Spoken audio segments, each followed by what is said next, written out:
Yeah. Yeah.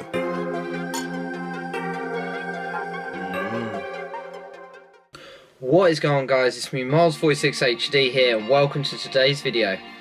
Now, in today's video, I'm going to be giving my thoughts and opinions on the second of the press conferences for KSI Logan Paul 2, which is obviously going down November 9th in LA. And I'm going to be giving my thoughts, obviously, on KSI and his team, and Logan Paul and his team, and who I think's got the upper edge in this press conference. And even though I'm sure a lot of people are going to say that KSI has, just because it's his home crowd, it's London, it's where he fought in the last fight. But anyway, let's get into the video. Now, first of all, in this video, I'm going to be talking about Logan Paul and his team. Now, there's something I just want to address first. When Logan first came out, after Trudy already announced him, I just covered my eyes in horror because I could not believe what he was wearing. Like, it was kind of a cross between him looking like McGregor and Justin Bieber. He had the attitude of McGregor saying, "Oh, I'm going to do this to him, I'm going to do that to him." If it doesn't work out, that meme comparing a face of McGregor, which I'm going to show now, and then there's a picture of Justin Bieber in that awful looking top hat, which I'm also going to show now. And now I'm going to just show a picture of Logan himself, just comparing them all in a collage, which you're going to see now. Now I'm sure you get the picture after me showing you all that, but I just wanted to get my thoughts across on what he looked like, to be honest. And I think overall for Logan and his team in the press conference, it went quite well, considering last time in the London press conference, he actually walked off the stage before even a question was said, because, to be honest, he was fairly intimidated by the London crowd. And this time he stood his ground, he got on with it, he answered the questions, and he had a lot of confidence in himself. And I still do think he's a bit too overconfident and also very cocky. I mean, you could say the same with JJ and the things he said for the first fight and the first lot of press conferences. But this time, I think he was at the pinnacle of being confident and maybe even pushing his luck. But I don't think he was pushing his luck in terms of what he was saying, but pushing his luck in terms of how confident he was. And I know that sounds a bit weird for me to say, like I said in the first video as well, with him being overconfident. But I think unless he can physically make it work, he's going to be made an absolute meme of. Like he said to JJ, you'll get made a meme of, and whoever loses this fight, they're not going to take it lightly, because they were very close last time, and I can definitely see them being very close this time. And you know, Logan's one of those people who's had a lot of things happen to him as a result of his own actions, obviously with what happened in Japan, one with like tasing a dead rat, with all the odd pranks that he's been doing, and even with JJ with his sexual harassment videos, which I'm sure no JJ fans want to see me get into, and I'm really meant to be talking about Logan. But yeah, I suppose from what I've seen in videos, certainly with Logan training, he is training really hard, and the jab is going to be obviously very crucial in this fight, like it was last time, obviously keeping the distance between JJ and Logan with that long jab reach. And also with having a two-time heavyweight champion who is very irrelevant right now, like Shannon Briggs, he's just got fat, I've got to be honest. Even though heavyweights like Tyson Fury and that have come from being very bulky to make a comeback at a very decent heavyweight size, Shannon Briggs, if he even has a chance to face Vidal Riley, he needs to get back in the gym, or to be honest, back on the treadmill, because he's an uncontrollable size, to be fair. And I know that's being a bit harsh on him, but he's very cocky. But as Vidal Riley said, how long has he been irrelevant? For 5 years. 5 years is a long time, Shannon, and I hope you know that, mate. And also, there's more than 3 words in the dictionary. Let's go, champ. It's an old statement. And even though they use it for JJ, it has more of a personal meaning to JJ, because he knows what he's doing, he knows what he has to do to beat Logan, and yeah. And I know I've probably just rambled on a bit towards you guys, and I do apologise for that, but I just wanted to say what I thought about him talking to Vidal, and Vidal's acting like the t-shirts of saying irrelevant on the front, then 5 years on the back. It's a very impressive way of getting your message across to the opposition, and I just loved it, to be honest. And going back to Logan, he's got a lot of work still to do, I'd say, on certainly his appearance, like I've said, and he's got a lot of work to do in terms of making sure that JJ's new plan isn't initiated, because if JJ can get his new plan on getting inside Logan's jab and keeping him away from him, without obviously getting hit in the process with the long reach of Logan, yeah, he's got to make sure that that plan doesn't work. If that plan works, I could see JJ quite easily winning this fight. And yeah, overall for him, it went quite well. He wasn't intimidated by the fact JJ brought out a dog, which I think was a very old thing for JJ to do, because Kong's in the past, he's gone, Logan's got new dogs. And one thing I'm surprised about is there was no real chant creation from Logan, and even though, yeah, it wasn't really going to be chanted back because it was not his home crowd, it was obviously the opposition's crowd in London, and you know, it's going to be very interesting on November 9th for Logan. And obviously the face-offs were very cool, very calm. Logan didn't look at all intimidated by JJ obviously mouthing something and trying to just get inside his head. Logan knows what he has to do, and also, like he said, with saying, oh, I didn't know how to box on the first fight, but now I know what I'm doing and I'm going to knock you out and you're going to be worried in that ring. And to be honest, JJ could easily be quite worried in that ring. He said that all the right things there, and he has got more time because obviously he only had 4 months from February to August to train for it, and even then he did very well. But now he's had over a year to prepare for this, and obviously the last fight to back off and understand how JJ fights, which, as I said, is going to be different this time, because JJ will want to make sure that he can't use the same plan, because if Logan can use the same plan and JJ can't get inside him, JJ's going to look like a right mug. And for me personally, obviously supporting British YouTube and being British as well, and a British YouTuber, even though I'm not that big, it's going to make him look an absolute meme. And even though some people who watch just general boxing are not a fan of this being a professional bout and being the big story of the year, it's going to be very good for boxing. And even though now, yet again, I've gone just completely off topic with who I was meant to be talking about, it's going to be a great fight. And for the sake of Logan and for the sake of his career, even though the first fight has earned him partial forgiveness and shown that he can bounce back, if he wins this fight, he will be not completely forgiven, because obviously what he did was very, very wrong. And obviously after that, with not really bouncing back that well, that was not good too. Not also good too. I don't know. I wasn't really speaking English there, but yeah, I do think he has got a bit of the upper hand in terms of physicality, obviously with the muscle, with the reach, with the power, and with everything else. And obviously having a 2-time heavyweight world champion to train with, and obviously his former team, and his brother, who I think will be on a different card. I don't think he'll actually be on the undercard. I think he'll have his own separate event against potentially Gibb or wherever he's going to choose. And yeah, so that's my thought on Logan. Let's get into KSI. So now obviously I'm going to get into KSI and what I thought on how he did in that press conference in London, and obviously using the classic line, "Welcome to London, motherfucker." That was just absolutely incredible. Like, to bring back that one line, to get the crowd energized, to get the crowd going, and to really get the support behind him, to get in Logan's head as much as possible, which obviously, as I said, Logan didn't seem too intimidated by, but I'm sure somewhere in his head he was thinking, oh, this crowd's really scaring me, I do want to slightly walk off, but that was probably only like 10% compared to last time, which was obviously 100% him just walking off the stage. And with JJ bringing out the dog, now that's very old. That's a very, very old thing to do, like, because obviously now Logan's got new dogs, Kong's in the past, and him calling it King Kong did kind of resemble the emphasis on JJ, that he really has the confidence to be. Logan wants to show that he's at the top, he's the best.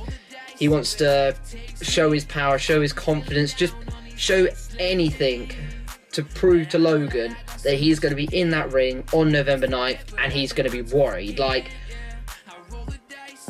and also with JJ, he didn't say as much. Like the first press conference, he said a lot less than I thought he was going to, and even though he had the crowd kind of distracted Logan whilst he was trying to talk, obviously you couldn't really hear him in that situation. Logan was firing back at him quite well, actually, and even though there was some times where you may have looked in JJ's eyes thinking he looks worried, I don't think he was. I think even though someone may look worried in the face, in the head they may be thinking, I've got this, I can do it, I'm believing in myself. And obviously JJ, as he said in the interview for the promo, the only thing that's motivating him is himself. And even when Vidal Riley was saying, oh, we've got JJ training again, he's made drastic improvements and we know what he has to do, and that's right, JJ does know what he has to do, but like Logan, he's got to implement what he's saying and what he's going to do, because if he doesn't implement it, yet again, he's going to become a meme. And JJ is one of those types of people who's had something very bad to him in the past, but he's literally moved straight on from that, because unlike Logan, JJ, I want to say, kind of bounced back from the sexual harassment straight away, just like that. And, you know, it's not easy to bounce back from things that you regret doing in the past. And even though, yeah, there was still a bit of implementation of JJ kind of sort of bringing a few things back with, like, responding videos to Logan and to KSI, to Logan to KSI, it's going to be very interesting to see whether JJ can make all of this talk work, because obviously with the classic line, I walk the walk and talk the talk, mate. And, you know, if he can make that motto just engraved in his head and make it work, he is going to flat-foot Logan. He's going to absolutely obliterate him. But even though I get people saying to me on Twitter, oh, I'm sorry, mate, but at this time, that time, when you think this is going to happen, that's going to happen, the after party for Logan will have already started and JJ will be going home and going into hiding. And I honestly don't think that'll happen. Logan and JJ, regardless of who wins this, the loser will not hide. They will bounce back, they'll get back to their regular YouTube, and even though they may be made a meme of for a while, yeah, it's going to be a very easy bounce back situation, because no matter what people say on Twitter to you, you keep going from the beginning to the very end of when you stop YouTube saying, I'm stopping, I'm getting to this point where I want to enjoy life, I want to do something different. And even though I'm going off topic for the press conference, there are so many effects that this fight can have on a person, and considering it's also 10-ounce gloves and no headgear, it could also have mental effects, not just in the sense of damage mentally. Physical damage and also mental damage are going to be so potentially bad in this fight, considering none of these guys have professionally fought before. And I'm sure if it gets to the point where one fighter's so hurt that they don't want to see them get punished anymore, the towel can be thrown in, the ref can stop it before they even hit the ground. And also with Vidal Riley potentially fighting Shannon Briggs, and I think that would be a good fight, but I don't think it'll happen so soon, because obviously Shannon Briggs is now retired, he's getting on for age, Vidal Riley's just come in. There's going to be a noticeable age difference and potential strength difference, because you can be a lot stronger when you're younger to when you're older, because when you're older, obviously, your body gets weaker over time, and if Shannon Briggs loses that sort of fight, everyone's going to try and make a meme of him like they would do with JJ or Logan Paul, and I'm sure Shannon doesn't want that, but he's got a very, very cocky nature. He's very much like Logan, and I think that's why they can work very well together. And the same with Vidal Riley and JJ. They've got a young nature to them, hard-working, and they can dominate this fight. They can dominate this whole event. They can show themselves for years. And as for Logan and obviously Shannon Briggs, maybe a bit more Shannon Briggs than Logan, because Logan's still quite young and Shannon Briggs is getting on quite a bit now. And yeah, JJ was very confident, certainly in the stare down, trying to get into Logan's head, saying, oh, you're going to be worried, mate. I can see it in your eyes, you're going to be worried in that ring on November 9th, and I'm going to close that curtain on the American Dream. And you know, as I said in the last video, it's got a very Creed versus Drago look-alike fight to it. And even though, obviously, as I said last time about the Creed versus Drago fight, which obviously was a disqualification in the first fight, and Creed coming back in the second fight, it could be very much like that, obviously being half the distance of what a real championship fight would be, because obviously the YouTube championship isn't real. This is all kind of staged for just to bring some excitement and bring a new flush of people into the boxing world, which I'm sure Eddie Hearn's very excited about. And yeah, I'm really looking forward to it, and I'm sure JJ is, and obviously with the music that Anthony Joshua uses, it's got a really good hype for it, and I just hope it doesn't dribble to an uneventful close on November 9th in Staples Center, because if it does, it's not only going to disappoint Eddie Hearn and the boxing community, it's going to disappoint the YouTube community again. And even though I'm sure both fighters said there's definitely going to be a knockout, and so did Eddie Hearn, if there isn't a knockout, and it does go to points and it dribbles to a very, very boring close, people are going to say, oh, I want my money back, like they did in the first fight when it was a draw. And a draw was obviously very likely in the first fight, considering most people said, oh, JJ's got this, he's going to win, Logan knows nothing about boxing, and how surprised they were when it was a draw on the night. Even when I was there, when I said JJ's won it by split decision, when it was a draw, I actually clocked it. Like, this fight was always going to be a draw, because then it sets you up perfectly for the rematch. And even though JJ was very keen for rematch, in his head, I'm sure he was thinking, damn, I should have won that, because then if Logan had won the one in LA, it would have been, I suppose you could say, a very balanced and a very fair share two fights. But, you know, JJ's those sort of people who, or sort of person, not people, he's just one person, but he's the sort of person who will never back down from a challenge, and that's what makes this fight so special. They're both two fighters who will never back down from a challenge, and you know that's going to make it very, very close. And you know, if it does dribble to an uneventful close, it's not going to be good. It's not going to be good at all. And I know I've said that twice now, but yeah, it's just going to be how it is. And I also want to address something that I'm sure some people would be very excited to see. That would be an Eson Gibb versus Jake Paul. Now, I think it's going to be a separate event, because Eddie Hearn has been in deep not concussion, well, that's not even a word, but in deep conversation with both Jake Paul and Eson Gibb as to whether or not this fight should happen on their card, because considering both these fighters have only had 3 fights between them in an amateur sort of situation, to put them into that situation where it wasn't even in the press conference, like they know nothing about them, and even though obviously they're big YouTubers, so they do know something about them, same with KSI and Logan, it's going to be very, very difficult to call whether or not they should have a separate event, which I'm sure will create the same amount of hype as KSI Logan Paul 2 is going to. It's going to be, I'm just going to sit up here actually, this is really hurt my back, but yeah, it would be better, I would say, to be a separate event. And even though Gibb obviously rushed on stage trying to get into Jake's head, he needs more time to actually physically clock what he's doing here. And I'm sure with all his cocky nature, he really says, oh, I want to get this fight done, I want to get it signed, I want to just absolutely get into this guy's head and get him finished. As for Jake, he does seem yet again a bit like JJ, very, very calm. He knows what he'd need to do, and even though he thinks Gibbs irrelevant, no YouTuber is irrelevant. You could look at Jake Paul and say, he's irrelevant, he's boring. You could say that about any YouTuber, and Jake, to be honest, if you're watching, you're just an absolute mug, mate. Like, if you think he's so irrelevant, he wouldn't have even come on stage if he was irrelevant, would he? He would not have even come on that stage. He wouldn't have got in your face. He wants this fight. So if you believe you can knock him down easy, get that fight done. Get it on the table, get it signed, say what you need to say, and then get that fight sorted. Because honestly, Gibb won't let you breathe in that ring. He will not let you. He'll be constantly hitting you.